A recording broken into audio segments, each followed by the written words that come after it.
SDGs adalah agenda pembangunan berkelanjutan yang memiliki tujuan untuk meningkatkan derajat kesehatan masyarakat. Salah satunya yaitu kesehatan dan kesejahteraan ibu dan anak. Keberhasilan program kesehatan ibu dan anak dapat dinilai melalui indikator utama penurunan angka kematian ibu atau AKI dan angka kematian bayi atau AKB. Tingginya kasus kematian ibu dan bayi bukanlah masalah yang baru.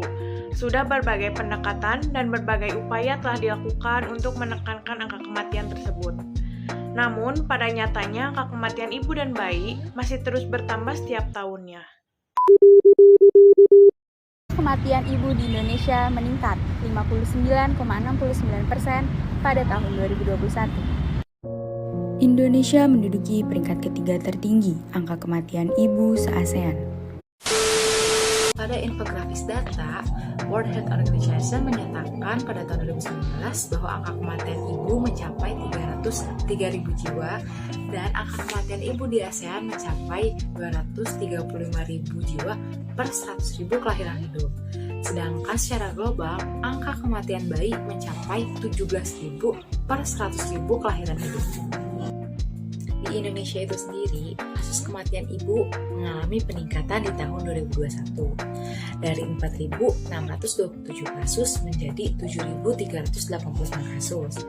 Sedangkan pada angka kematian bayi di tahun 2021 mengalami penurunan dari 28.158 kasus menjadi 27.566 kasus per 100.000 kelahiran hidup.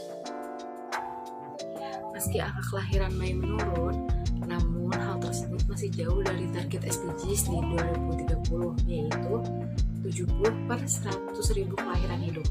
Kematian ibu dan bayi masih merupakan masalah utama di tingkat nasional dan internasional.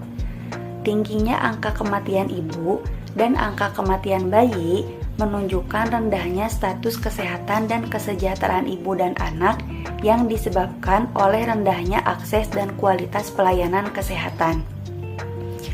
Penyebab langsung dari tingginya kematian ibu disebabkan oleh pendarahan dan hipertensi dalam kehamilan. Sedangkan penyebab dari tingginya kematian bayi yaitu berat badan bayi lahir rendah atau BBLR. Tingginya angka kematian ibu dan anak dapat disebabkan oleh berbagai faktor seperti faktor determinan dekat yang meliputi kehamilan, komplikasi dalam kehamilan, persalinan, dan masa nifas. Determinan antara yaitu status kesehatan ibu, status reproduksi, akses ke pelayanan kesehatan, perilaku perawatan kesehatan, dan penggunaan pelayanan kesehatan, serta determinan jauh yaitu faktor sosiokultural, faktor ekonomi, serta status wanita dalam keluarga dan masyarakat. Keberhasilan program kesehatan dan kesejahteraan ibu dan anak dapat dinilai melalui pencapaian penurunan angka kematian ibu dan angka kematian bayi. Namun, hal tersebut masih menjadi masalah kesehatan yang perlu mendapatkan perhatian khusus.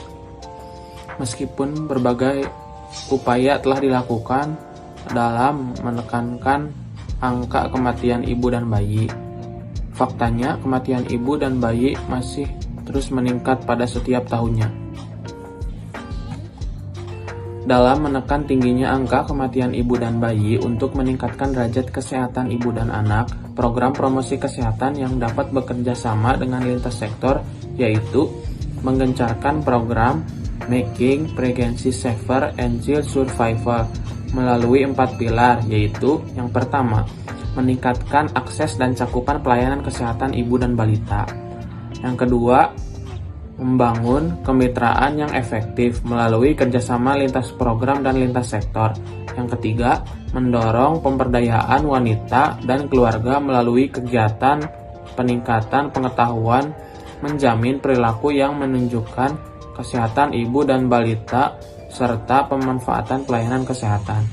Dan yang terakhir, mendorong keterlibatan masyarakat dalam penyediaan dan pemanfaatan pelayanan kesehatan ibu dan balita.